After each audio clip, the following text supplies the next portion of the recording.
Вклучувањата во ИВЗ нема да се одразат на цензусот во вториот изборен круг, оценуваат политичките партии. Се надеваат на поголем цензус од првиот изборен круг и масовна излезност на 5 мај. Може би истрагата и ќе покаже дека некој од политички причини планирал тоа да се случи токму сега. Јас за тоа ниту можам, ниту сакам да шпекулирам.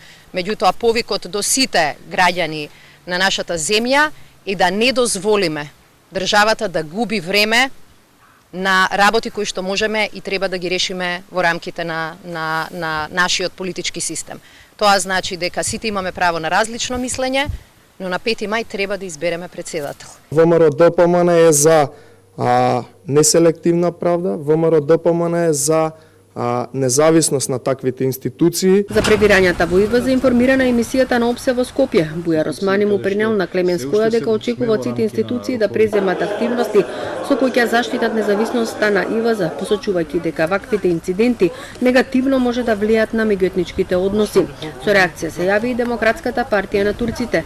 Ги повика сите представници на муслиманите да се однесуваат крајно внимателно и одговорно при носењето одлуки во процесот на функционирањето на институцијата.